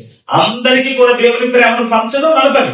అంటే ఆయన సృష్టి అంతటిని కూడా మళ్ళీ సత్య సమాధానాలతో నింపాల్సిన బాధ్యత దేవుడు మనకిచ్చి ప్రతిదండన మాత్రం నేను చేస్తానన్నాడు. కానీ మనం ఏం చేస్తానంటే, దేవుడా నువ్వు ఒకసేపు ఆగు, నీకు అంత ఓపిక ఏంటి, ఎంత అన్యాయం, ఎంత అక్రమం జరిగిపోతుంటే ఎలా చూస్తూ ఊరుకుంటావు? ఈ నాశనం చేసి ప్రభావ, ఈ నాశనం అయితే కానీ బుద్ధిరాజు నాయన, ఇది కాలు పోవాలి తండ్రి, ఆడికి లివర్ పోవాలి నాయన, ఇడికి గుండెలు పోవాలి నాయన, ఇది మామూలు ప్రార్థనలు ఉండవని మన ప్రార్థనలో గాని మన జీవితంలో గాని ఎప్పుడు ఎదుటి మీద కుళ్ళుగా ఏడ్చేవాళ్ళమే తప్ప ఇంకొకరు బాగుపడాలనుకున్న స్వభావం ఏ కోశాన మనలో కనపడదు. నిన్ను వలే నీ పొరుగువాన్ని ప్రేమించమని యేసు ప్రభు చెబితే మనల్ని ప్రేమించుకుంటామో ఇతరులను ద్వేషిస్తాం. మనం ఏమనుకుంటున్నామంటే ఇంత కరెక్ట్గా దేవుడు ఇంత పాపం చేసిన ఎలా వదిలేస్తాడు? నేను చూస్తాను ఈ సంగతి. ఇస్లాంలో అదే వాళ్ళ భుజస్కంధాల మీద వేసుకొని వేసేద్దాం, దేవుడి న్యాయం నేను జరిగిస్తా అంటారు. యేసు అంటాడు మీరు ఊరుకోండి, నేను చూసుకుంటాను అతని. ప్రాణం పోసిన వాడికే ప్రాణం తీసే హక్కు ఉంది. ఏం చేయాలో నేను డిసైడ్ అవుతాను, మీరు మాట్లాడకండి. మీ పని ఏంటంటే నా నీతిని మీరు ప్రకటన చేయండి, నా నీతిలోనికి ప్రజలను తీసుకొని రండి, నా నీతిని మీరు అందరికి పంచిపెట్టండి. యేసు ప్రభు మనల్ని నీతిమంతులుగా చేశాడు. ఆ నీతి భూమంతా కూడా వ్యాపించే వరకు మనం ప్రయాసపడాలి. రైట్, ఇది దేవుడు మనకి ప్రతీకారములు తీర్చుకునేటువంటి ప్రతిదండన న్యాయాన్ని మనకి ఇవ్వలేదు. కానీ ప్రేమించేటువంటి, పునఃస్థాపించేటువంటి, సమాజాన్ని మళ్ళీ సంతోష సమాధానాలతో నింపేటువంటి ప్రేమతత్వాన్ని మనకు బోధించాడు. కాబట్టి దేవుని బిడ్డలు ఎలా ఉండాలంటాడు ఇక్కడ? కనికరము కలిగిన వారు. దేవుని బిడ్డలు ఎలా ఉండాలంటాడు? ఆ తర్వాత వచ్చిన వాళ్ళు హృదయ శుద్ధి కలిగిన వారు. దేవుని బిడ్డలు ఎలా ఉండాలన్నారు? ఆ తర్వాత సమాధాన పరుషులు.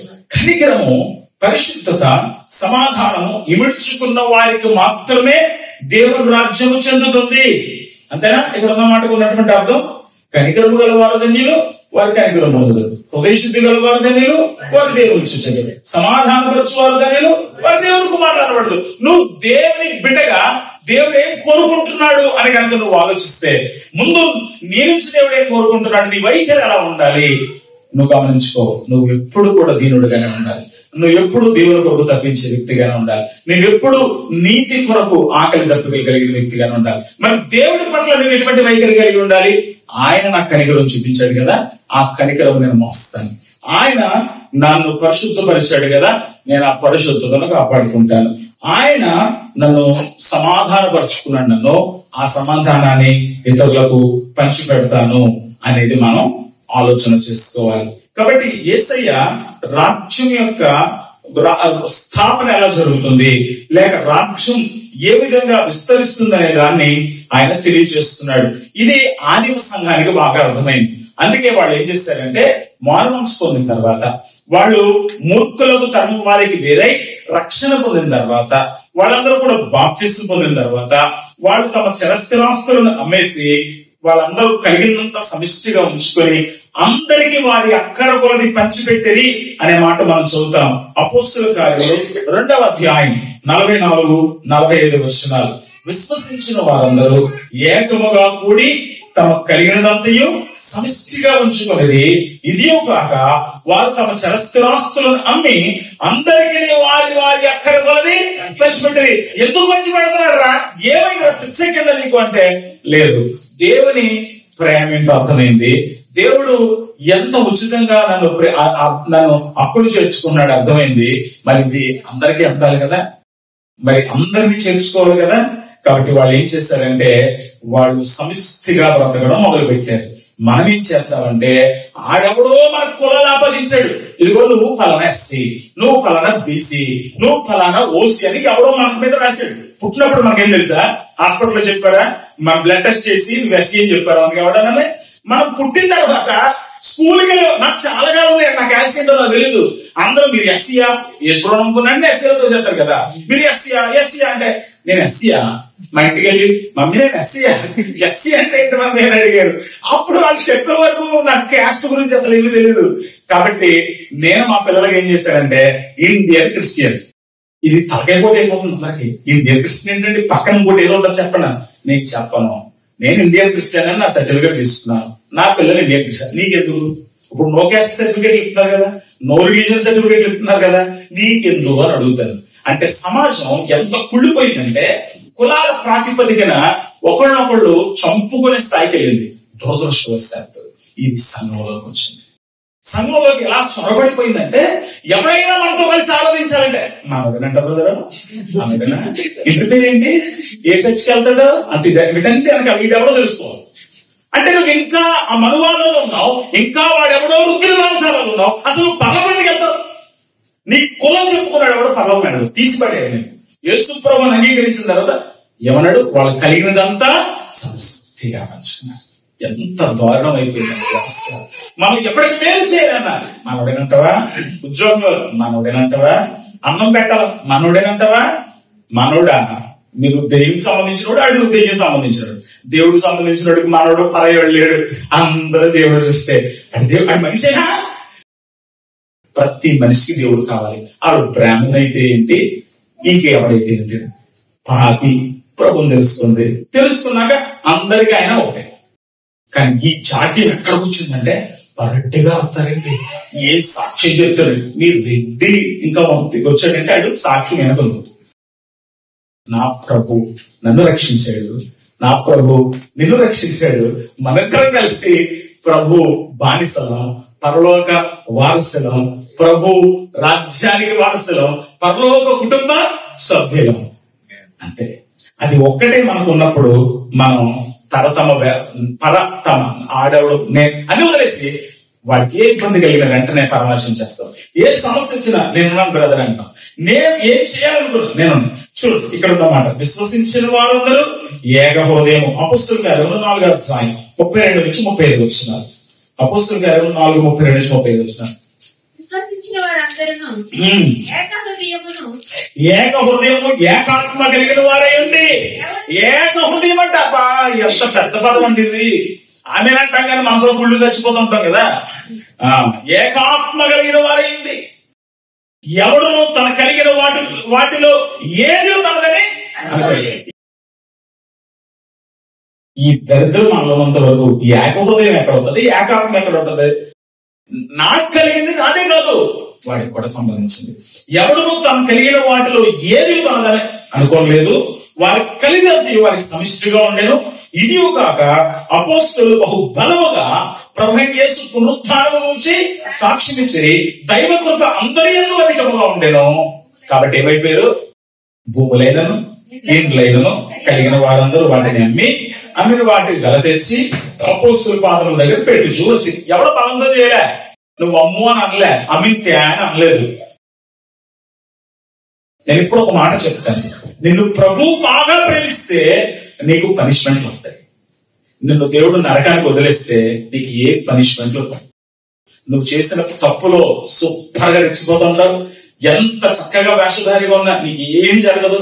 నీకు ఇష్టం వచ్చినట్టు బతికినా కూడా నీకు ఏ యాక్సిడెంట్లు అయిపోవు, ఏ కీడు జరగదు, నీ బిజినెస్లు అన్ని బాగుంటాయి, నీకు ఏమి జరగదు. అంటే అర్థం ఏంటంటే నిన్ను దేవుడు నరకానికి డిసైడ్ చేస్తాడు. ఎబ్రీ 12వ అధ్యాయం అంటాడు, తండ్రి ప్రేమించిన ప్రతి కుమారుని శిక్షిస్తారు. మీరు ప్రభు శిక్షలో పాల్పొందకపోతే మీరు దుర్బీచలే కాని కుమారులు. సో దేవుడు నిజంగా వాళ్ళని ప్రేమిస్తే నేను దేవుడిని అడిగేవాడిని, ప్రభా కొంచెం ఒకసారి దెబ్బన్న కొట్టయ్యా బాబు, అలా వదిలేసినట్టు ఉంటావేంటి ప్రభా, మాట్లాడు ప్రభా, ప్రేమలన్న పంచు, కోపమైన పంచు, నువ్వు నాతో మాట్లాడకుండా ఉంటే నేను భరించలేకపోతున్నానని ప్రార్థన చేసిన సందర్భాలు ఎన్నో ఉన్నాయి. దేవుని బిడ్డకు దేవునితో ఉండడం కావాలి. అది తన్నులైనా పర్లేదు, ముద్దులైనా పర్లేదు, మనం ఆయనతోటే ఉండాలి. కాబట్టి వీళ్ళు ఏం చేశారు, భూములైనను ఇండ్లనైనను కలిగిన వారందరూ వాటిని అమ్మిన వాటిని తెచ్చి అపోస్తలుల పాదం దగ్గర పెట్టి చూసి వారు ప్రతి వానికి వారి అక్కర కలది పంచిపెట్టి గనుక వారిలో ఎవరికి కొదువా లేకపోతే. ఇది నీతి. అందుకే యేసు ప్రభువు గారు ఆ కనికరము గల వారు ధన్యులు అనేటువంటి మాటను వెలువెంటనే పట్టుకొని వచ్చారు. నువ్వు నీతి కొరకు ఆకలి తప్పిక కలిగిన వ్యక్తి అయితే నువ్వు ఒక్కడే బాగుపడ్డం కాదు, అందరూ బాగుపడాలని కోరుతాం. యాకోబు పత్రిక 1:27 మీకు బాగా తెలిసింది వచ్చింది. మీరు యాకోబు పత్రిక 1:27 తండ్రి అయిన దేవుని ఎదుట పవిత్రమును నిష్కళంకమునైనటువంటి భక్తి ఏదంటే, దేవుడికి ఇష్టమైన భక్తి ఏంటి? చర్చికి కానుకలవడం, పాస్టర్ గారికి ఇంకా ఎక్కువ కానుకలు ఇచ్చేయడం, ఆయన మామూలు కాదు బెంచి గారు కొనడం, బెంచి గారు లేకపోతే విమానం కొనేయడం కాదు. దిక్కులేని పిల్లలను విధవరాండ్రను వారి ఇబ్బందులలో పరామర్శించు. ఎవరికి ఏమి ఇబ్బంది ఉంది? అమెరికాలో ఒక లూథరన్ చర్చ్ గురించి ఒక హిందూ సిస్టర్ నాకు చెప్పారు. తమ్ముడు చర్చ్ బలి తమ్ముడు, వీళ్ళ ఆదివారం వచ్చేసరికి తమ్ముడు వీళ్ళందరూ కలిసి ఆ సంఘంలో గాని వాళ్ళు తెలిసిన వాళ్ళు గాని ఎవరు ఇబ్బందుల్లో ఉన్నట్టు తెలుసుకుంటారు తమ్ముడు. ఆ ఇంటికి వెళ్ళిపోతారు తమ్ముడు. ఆ ఇంటికి ఇంటి గట్లనే కట్టేస్తారు, ఆ ఇంటికి సున్నం లేదా వేసేస్తారు, ఆ ఇంట్లో గ్యాస్ బండ్ లేదా పెట్టేస్తారు. వీళ్ళు వెళ్ళిపోతారు, వెళ్ళిపోయి అన్ని చేసేసి వచ్చేస్తారు అన్న. అబ్బా ఏం ఉండక్క బాబు సంఘం అనుకున్నాను. మా చర్చిలో తేవడం ట్రై చేస్తున్నాం కానీ ఇంకా అవ్వలేదు. నిజమైన భక్తి ఏంటంటే ఇబ్బందుల్లో ఉన్న వారిని పరామర్శించడం. వాడికి ఏ ఇబ్బంది ఉంది? నాకు తెలిసిన ఒక సహోదరుడు ఉన్నాడు, కానీ బాగా రకరకాల వ్యసనాలకి బానిస అయిపోయాడు. తర్వాత అతనికి మంచి భక్తురాలను చూసి పెళ్లి చేశారు. ఎలాగే చెప్తారు కదా, పనికిమాలినోడికి భక్తురాలను చేస్తారు. వీడు పెళ్ళయ్యాక పెళ్ళం బట్టని మారుతాడు. వీడు మనవాడు చక్కగా, ఆ అమ్మాయి ఏమో ప్రార్థనా పత్రాలు అస్తమాటు మొహం తెచ్చి ప్రార్థన చేద్దాం. ఈయన హ్యాపీగా రోడ్లు అంటే తిరుగుతుండేవాడు. ఈయన ఎవరిని పట్టించుకున్నాడు కాదు. చిన్నప్పటి నుంచి క్రైస్తవ్యం తెలుసు, నాకు మంచి ఫ్రెండే. అయితే ఇతను హైదరాబాద్ లో కాపురం పెట్టిన తర్వాత కొన్ని రకాల సమస్యలు పడ్డాడు. అతని బిజినెస్ ఫెయిల్ అయింది, అతను ఇబ్బంది పడుతున్నాడు. ఆ టైంలో వాళ్ళ ఇంట్లో గ్యాస్ బండ్ లేదు, ఇతను ఎవరిని అడగలేడు. ఆదివారం సంఘం వచ్చేసిందంట, గ్యాస్ బండ్ కొనేసాడు, ఇంట్లో సరుకులు పెట్టేశాడు. ఏంట్రా క్రైస్తవ సంఘం అంటే ఎలా ఉంటుందా?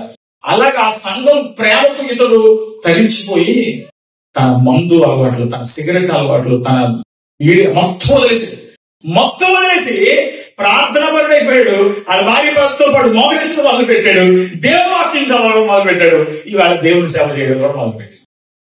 చూడండి, సంఘం ప్రేమించడం నేర్చుకోగలిగితే దేవుని నీతి న్యాయములు వ్యాపించడం మొదలు పెడతాయి, దేవుని రాజ్య స్థాపన జరగడం మొదలు పెడతాయి. ఆ కనికరం పంచుతావు, ఆ సమాధానం పంచుతావు, నీ పరిశుద్ధతను కాపాడుకుంటూ ఉంటావు. చూడండి ఇక్కడ ఏమన్నాడు, చదవండి. తండ్రి అని దేవుని ఎదుట పవిత్రులను నిష్కల్మషమైనటువంటి భక్తి ఏదంటే దిక్కులేని పిల్లలను విధవరాండ్రను వారి ఇబ్బందుల్లో పరామర్శించటయు, ఇహలోక మాలిన్యం తనకు అంటకుండా తను తాను. అంటే నువ్వు అందరికీ సాయం చేసి నువ్వు పనికి మళ్ళీ అయిపోవడం కాదు. అక్కడ నువ్వు పవిత్రంగా ఉండాలి, ఇతరులకు సహాయము, నీలో మంచితనం ఉండాలి, పరిశుద్ధత ఉండాలి. ఇది దేవుడు కోరుతున్నటువంటి నీతి, ఇది దేవుడు కోరుతున్నటువంటి న్యాయం. యాకోబు పత్రిక 2:14-15 చూసాక ఇప్పుడు నెక్స్ట్ దాంట్లో మనం వెళ్ళిపోదాం. నా సహోదరులారా, క్రియలు లేనప్పుడు ఎవరైనా తన విశ్వాసం కలదని చెప్పిన ఏం ప్రయోజనం? నేను దేవుడు బాగా అనుకున్నానండి, నేను దేవుని బిడ్డనని చెప్తే ఉపయోగం క్రియలు కనబడాలి కదా. అంటే విశ్వాసం అతను రక్షింపగలదా? సహోదరుడైనను సహోదరైనను దిగబరులై ఆనాటికి భోజనం లేకపోయినప్పుడు ఇతను ఏం చేయాలి? అరే నువ్వు చెయ్యాల్సిన పని చేయట్లేదు, నువ్వు సమాధానంగా ఉండండి, దేవుడు నీకు సమాధానం కలుగు చేయుగాక, దేవుడు దీవించును గాక, ఎల్లండి మీ గురించి ప్రార్థన చేస్తానంటే ఏంటో ప్రయోజనం? చాలా మంది ప్రార్థన చేసే వాళ్ళు ఎక్కువైపోయారు. బ్రదర్ ఇబ్బంది పడినట్టు బాగా ప్రార్థన చేస్తాను బ్రదర్, మీరు వెళ్ళండి బ్రదర్. అది కాదు ఇక్కడ చెప్పింది. ఏం చెప్పాడు? మీరు ఎవడైనా శరీరంలో కావలసిన వాటి ఇయ్యగా సమాధానంగా వెళ్ళి చదివాచుకోండి, తృప్తిపరులని చెప్పినాడు. ఏం ప్రయోజనము? అలాగే విశ్వాసము క్రియలు లేనిదైతే అది ఒంటిగా ఉండి మృతమైనదగును. కాబట్టి నీకు విశ్వాసం ఉన్నదంటే ఎక్కడ కనపడాలి? నువ్వు దేవుడి పట్ల విశ్వాస్యత కలిగిన అంటే ఎక్కడ కనపడాలి? నువ్వు నీతిమంతుడు అంటే ఎక్కడ కనపడాలి? చెప్పండి సార్. ఏ క్రియలు? సింపుల్ లైన్ ఎట్టేయండి అక్కడ. చదవండి, బైబిల్ ఏముందో చదవండి. నేను ఎప్పుడు సమాధానంగా వెళ్ళండి అని చెప్పను, సాధ్యమంత సాయం చేస్తాను. చలి కాచుకోండి అని చెప్పను, చలి కాసుకుని తృప్తి పొంది ఉండడని చెప్పద్దు. నువ్వు ఏం చేయగలగవో అది చెయ్యి. ఆది సంఘంలో ఇది కార్యరూపం దాల్చింది. అందుకే ఈవేళ యేసు ప్రభు బోధను మనం అర్థం చేసుకుని దేవుడు రాజ్య స్థాపనను కోరుకుంటున్నట్లయితే నా యేసయ్య రావాలి, ప్రార్థన చేసేస్తారు. అయిపోయిన తర్వాత చేస్తారు మీరు, పరలోకమందున్న మా తండ్రి నీ నామం పరిశుద్ధపరచబడు గాక, నీ రాజ్యం వచ్చును గాక, నేను ఎప్పటికీ సాయం చేయను గాక, నాకున్నది నేను జేబు వేసుకుని ఇంటికి వెళ్ళిపోతాను గాక, ఎవరికైనా లిఫ్ట్ కావాలంటే ఇవ్వను గాక. ఇది కాదు. ముందు నువ్వు ఇతరులకు సహాయం చేయడం నేర్చుకో. అదే దేవుడు కోరుతున్నటువంటి కనికరము. ఆ కనికరము నువ్వు పొందేవు. ఇప్పుడు ఈ కనికరాన్ని నువ్వు ఇతరులకు పంచాల్సినటువంటి బాధ్యత నీ పైన ఉంది. కనికరము కలిగిన వారు ధన్యులు, వారు కనికరము పొందుదు. నువ్వు కనికరం చూపించకపోతే, దేవుడు నీ పట్ల ఎంత కనికరం చూపించాడో ఆ కనికరాన్ని నువ్వు ఇతరులకు పంచకపోతే, దేవుడు నీకు తన యొక్క కృపను పంచలేడు. మత్తయి సువార్త 18వ అధ్యాయంలోనికి మీరు వెళ్తే 21 నుంచి 35 వచనాలు. 23వ వచనం, కావున పరలోక రాజ్యము తన దాసులేదు లెక్క చూసుకొని ఒక రాజ్యం పోయింది. అతడు లెక్క చూసుకొని మొదలు పెట్టినప్పుడు అతనికి 10,000 తలాంతులు. ఏమని మొదలు పెట్టాడు ఇస్తూ? పరలోక రాజ్యం అంటే ఏంటో ఇది ఎప్పుడు మర్చిపోకండి. పరలోక రాజ్యం అంటే చెప్తున్నాడు. అంటే పరలోక రాజ్యం ఎటువంటి వాళ్ళు ఉంటారో చెప్తున్నాడు. ఎలాంటి వాళ్ళకి పరలోక రాజ్యమో చెప్తున్నాడు. అంటే ఇక్కడ లెక్క చూసుకోవడం మొదలు పెట్టాడంట. తనకు 10,000 తలాంతులు అచ్చి ఉన్నప్పుడు కనపడ్డాడంట. 10,000 తలాంతులు రాజుగారికి ఇవ్వాలి. అరా డబ్బులు ఇవ్వలేదేంట్రా అన్నాడంట. అంటే సార్ చాలా కష్టం అండి బాబు, భార్య పిల్లలు ఉన్నానండి బాబు, నేను ఏమైనా తీర్చలేనండి బాబు అన్నాడు. ఒక తలాంతు ఎంత తెలుసా? 6 సంవత్సరాలు దాచుకున్న జీతం కలిపితే ఒక తలాంతు. మరి 10,000 తలాంతు అయితే 8 సంవత్సరాల దాయలుడిగా ఎవడన్నా తీర్చగలరు అసలు? ఇది అంత దాడు. వీడిని నేను తీర్చలేను సార్ అంటే అర్థం చేసుకున్నాడు రాజు. వీడు 10,000 తలాంతులు అంటే వీడి జీవితంలో మొత్తం పోలేసిన తీర్చలేడు. సర్లే కాళ్ళ వేళ పడుతున్నాడు, సరే అని ఇంటికి వెళ్ళిపో నువ్వు, ఇంకా నాకు కనపడకపోమన్నాడు. వీడి ఇంటికి వెళ్ళిన తర్వాత వీడికి 100 దేనారములు అప్పు ఉన్నప్పుడు కనపడ్డాడు. వీడికేమో 10,000 తలాంతులు క్షమించబడ్డాయి. కానీ వీడికి 100 దేనారాలు. ఒక దేనారం ఒక రోజు కూలి, ఒక దేనారం. 100 దేనారాలు అంటే ఒక 4 నెలల జీతం. 4 నెలల జీతం వీడికి ఎవడో ఇవ్వాలి. వాడి కోపం వచ్చేసింది. వాడిని పీక పట్టుకొని వాడిని తీసుకెళ్లి వాడిని ఏం చేశాడు? జైల్లో వేయించేసి. ఎవరో చెప్పాడు నాలంటాడు. 32 రోజు, నీవు నన్ను వేడుకుంటావు కనుక నీ అప్పంతయు క్షమించడు. నేను నిన్ను కరుణించిన ప్రకారం నీవు నీ తోడు దాసుని కరుణింపవలసిందని కదా. కనికరము గలవారు ధన్యులు, నీ కనికరం దొరికేసింది. కానీ కనికరం చూపించగలవు నువ్వు. కనికరం చూపించకపోతే నీ కనికరము దొరకదు. యేసు ప్రభు దీనికి చాలా పెద్ద పీట వేశాడు. మంచి నీ పొరుగువాడు ఎవడు, నిన్ను వలే నీ పొరుగువాడిని ప్రేమించి నా పొరుగువాడు ఎవడో అని అడిగాడు. అంటే యేసు ప్రభు దొరికిందే ఛాన్స్. మంచిగా చెప్పాడు. ఒక అతడు యెరూషలేము నుంచి ఎరుకోకి వెళ్తున్నాడు. వెళ్ళేటప్పుడు దారిలో ఏం జరిగింది? దొంగల చేతిలో పడ్డాడు. దొంగల చేతిలో పడితే చెత్త కొట్టేసి లాగేసుకుని పాడేసాడు. అటు పడున్నాడు. వీడు యెరూషలేము నుంచి వస్తున్నాడు. వీడు సమరయుడు కాదు. ఎప్పుడు కూడా అరే వీడు పడున్నాడే, అరే ఇక్కడ మనోడే అనుకుంటుంది. మీరు మనోడు అనుకుంటారా? అసలు ఇప్పుడు మీకు బాగా పెట్టారు. మనోడే నెలకండి. మనోళ్ళు అని కూడా ఎవడు చేయడు, తరయ్య కూడా చేస్తాడు చాలాసార్లు. నువ్వు చెప్పాడు. ఒక సమరయుడు వచ్చి ఈ సమరయుని పొద్దున్న లేచిన దగ్గర సాయంత్రం దాకా ఎక్కించుకుంటూ ఉంటారు. సమరయుని పొందులు అంటూ ఉంటారు. సమరయుని గురించి ప్లేస్ లో చెప్పాడు. కానీ ఈ సమరయుడు వచ్చి అతని మీద కనికరం కష్టించాడు. ఆయన స్థితిని చూసి అయ్యో పాపం గాయాలు పడి ఉన్నాడు, అరే ఎలా వదిలేయకూడదని ఆ పిల్లోని అసలు అతన్ని తీసుకొని అతని గాయాలు కడిగి అతని గాడి మీద ఎక్కించుకొని అక్కడ ఒక హోటల్ తీసుకెళ్లి, ఒక హోటల్ అంటే హాస్పిటల్ కి చూపించే ప్లేస్ అన్నట్టు. ఇప్పుడులాగా హాస్పిటల్ హోటల్ కాదు, హోటల్ అన్నింటికి తీసుకెళ్ళి, సార్ చూసుకోండి ప్రస్తుతానికి ఎంత కడుతున్నాను, నేను మళ్ళీ వస్తాను, ఇంకేమైనా బాకీ ఉంటే కట్టేస్తాను, కానీ తను బాగా బాగు చేసి పంపించండి అని చెప్పలేదు. ఈ కనికరం మన దగ్గర లేనప్పుడు నువ్వు కనికరం పొందవు. అసలు కృపకు ముందు ఏమొచ్చిందో తెలుసా? కనికరం వచ్చింది. నిన్ను నన్ను చూసినప్పుడు మన నీచ స్థితిని చూశాడు, మన అడుక్కునే స్థితిని చూశాడు, మన దౌర్భాగ్యతను చూశాడు. దేవుడు చూసి మన మీద దేవుడు కనికరం చూపించాడు. మన మీద కనికరం చూపించాడు. ఆ కనికరములో నుండి కృప అనేది బయటికి వచ్చింది. కృప గురించి గోల్డ్ పాటలు వాడతాం, కానీ నువ్వు కనికరించబడ్డావు గనక కృపను అనుభవిస్తున్నావు. యోహాను సువార్త 3:16 దేవుడు లోకమును ఎంతో ప్రేమించాడు. లూకా సువార్త 1:75 నుంచి 79 వచనాలు దేవుడు తన కుమారుని మన దగ్గరికి అనుగ్రహించాడు. ఎఫెసీయుల పత్రిక 2:4 క్రియల చేతను రక్షించబడలేదు, కృప చేతనే రక్షించబడ్డావు, ఇది ఉచితంగా కలిగింది. కాబట్టి దేవుడు నీ పట్ల ఎంత కృప చూపిస్తే దేవుడు నేను ఎంత కనికరిస్తున్నట్లయితే మరి నువ్వెంతగా కనికరించాలి, నీవెంతగా ఆ క్షమాపణని పంచాలి. బాసిలను సిలువలో పాపక్షమాన్ని పాటలు పాడతాం, కానీ మనం మాత్రం ఆ పాపక్షమాపణ ఇతరులకు చూపించలేము. కాబట్టి మంచి సమరయుడిలాగా, లేకపోతే ఇక్కడ ఉన్నటువంటి క్షమించలేని ఈ సేవకుల్లాగా మనం ఉండకూడదు. మంచి సమరయుడిలా ఉండాలి, కానీ క్షమించలేని ఈ సేవకుల్లా మనం ఉండకూడదు. కనికరము మనం చూపించినప్పుడు, ఆ కనికరమును ఇబ్బందులను పరామర్శించినప్పుడు, మనం సహాయం చేసినప్పుడు దేవుడు ఖచ్చితంగా మన పట్ల తన కృపను చూపిస్తాడు.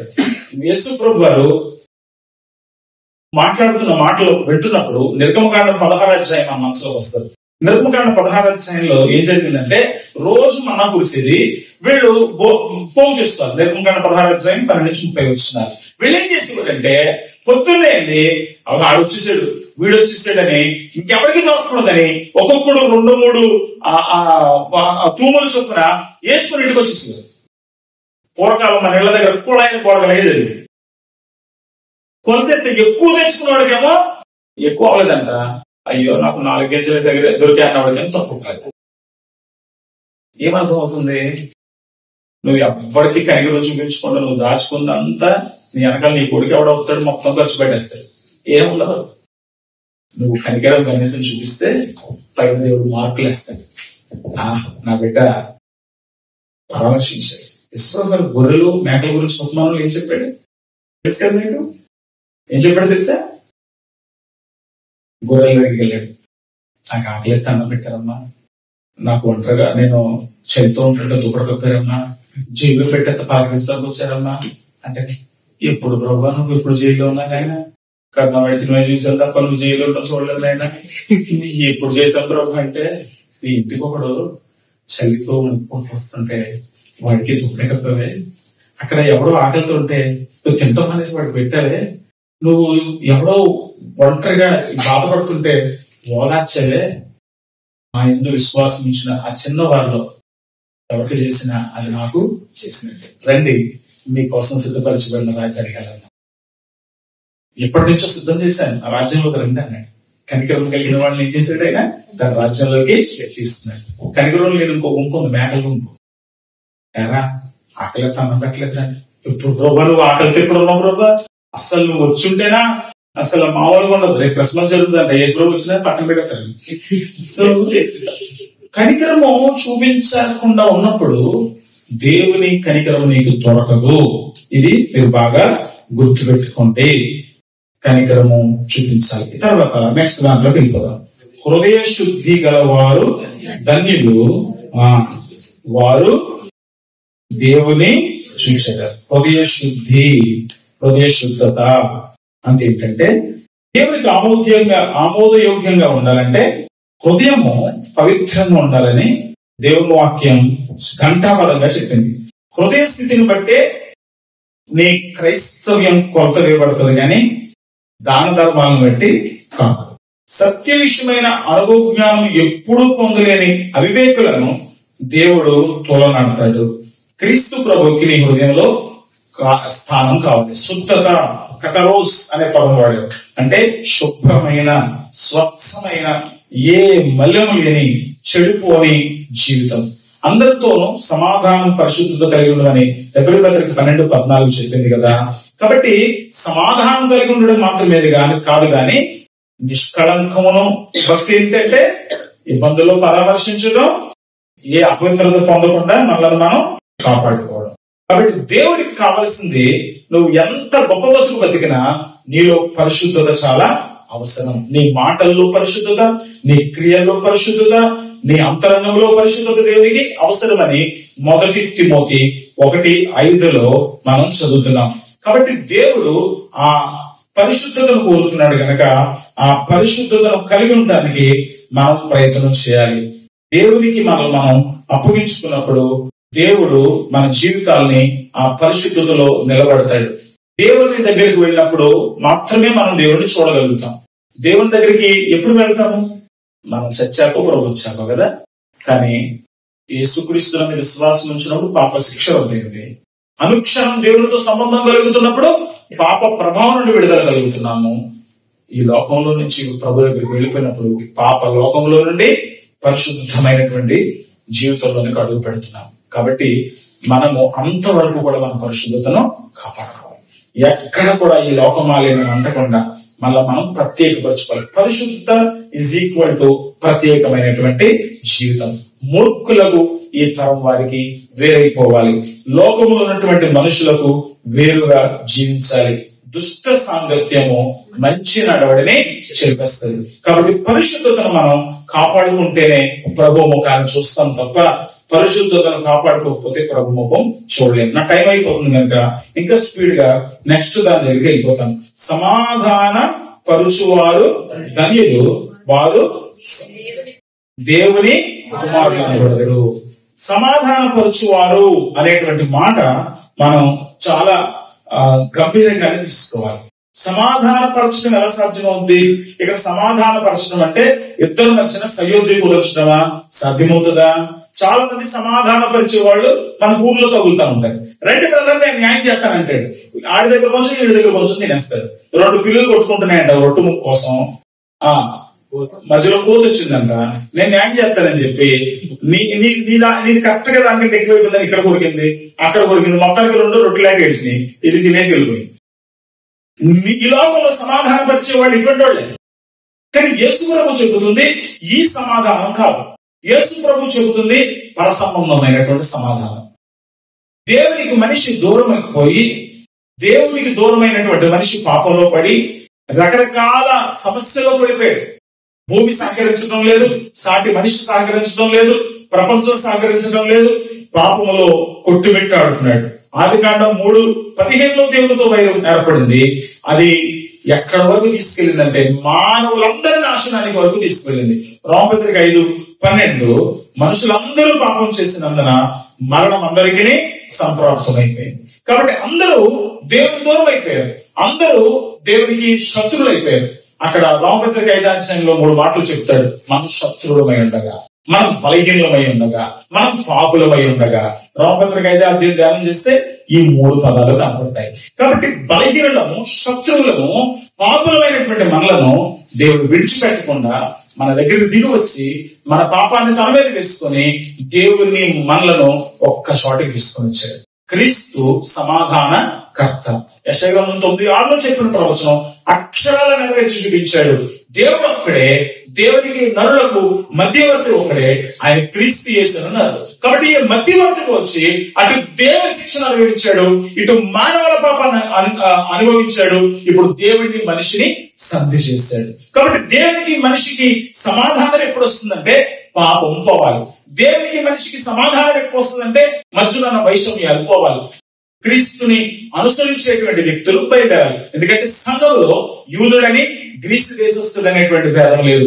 అందరూ క్రీస్తునందు ఒకే కుటుంబంగా మారిపోతారు. కాబట్టి ఈ సమాధానం రావాలి అని అంటే అర్థం ఏంటంటే వెళ్లి మధ్యలో తగాదాలు తీర్చడం గురించి యేసు చెప్పడం లేదు. ఇక్కడ సమాధాన సువార్తను ప్రకటించడం గురించి యేసు వారు చెప్తున్నారు. సమాధాన సువార్త, ఆ సమాధానాన్ని సాధించడానికి ఆయన ఏం చేశాడో ఆ సమాధానకర్తను పరిచయం చేసి, సమాధానకర్త వాళ్ళ హృదయాల్లో చేరేటట్టు చేసి, ప్రజలకు దేవునికి సంబంధం ఏర్పడేటట్టు చేసి, వాళ్ళ పాప నీచ జీవితం నుండి, అపవాది అధికారంలో నుండి దేవుని ఆధిపత్యంలో తెచ్చినప్పుడు వాళ్ళు శాంతి సమాధానాల్ని అనుభవించడం మొదలు పెడతారు. యేసు ప్రభు లేని కుటుంబాలు పంతాలు పట్టింపులు, ప్రతిదానికి కొట్లాట్లు ఉంటాయి.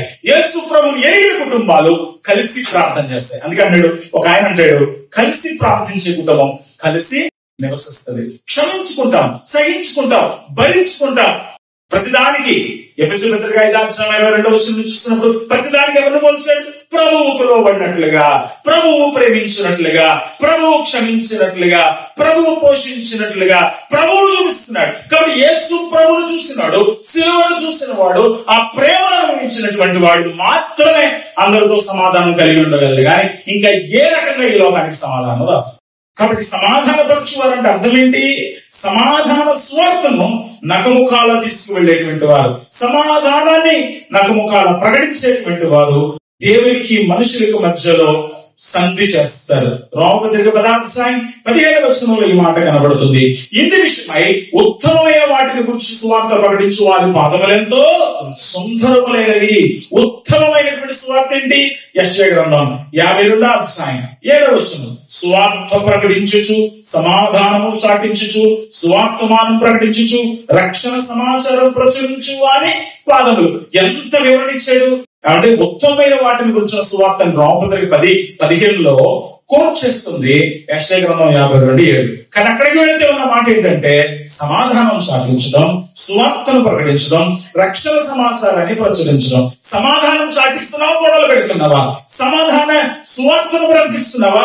దేవుడితో మనుషులను సంధి చేయడానికి ప్రయత్నం చేస్తున్నావా? సమాధానాన్ని అన్ని చోట్ల విస్తరింప చేయడానికి ప్రయత్నం చేస్తున్నావు, తగాదాలు పెడుతున్నావు. ఆయన మన సమాధానాన్ని కలుగు చేసేవాడు యేసుక్రీస్తు ప్రభువారు. ఆ సమాధాన సువార్తను మనం విన్నాము కనుక మానవ సంబంధాలలో ఆ సమాధానం యొక్క ప్రాముఖ్యత ఎరిగిన వాళ్ళగా సమాధానకర్తయకు అధిపతుల గురించి ప్రకటన చేస్తున్నాము. ఆ సమాధానకర్తయకు అధిపతుల గురించి ప్రకటన చేసి సమాధాన సువార్తలోనికి మనుషులను తీసుకొచ్చినప్పుడు కలహాలు, కొట్లాట్లు, కక్షలు, కార్పణ్యాలు అన్ని పోయి మనుషులు శాంతి సమాధానాల్ని అనుభవిస్తారు. కాబట్టి ఇక్కడతో నేను ముగిస్తున్నాను చాలా స్పీడ్ గా, ఎందుకంటే రేపు ఒక్కరోజే నాకు ఉంది. ఇంకా నీతి నిమిత్తం హింసించబడుచున్న వారి దగ్గరికి వెళ్ళాలి అనేటువంటి ఉద్దేశంతో స్పీడ్ గా చెప్పాను. ఇంకా నోట్స్ అయితే విపులంగా ఇస్తాను.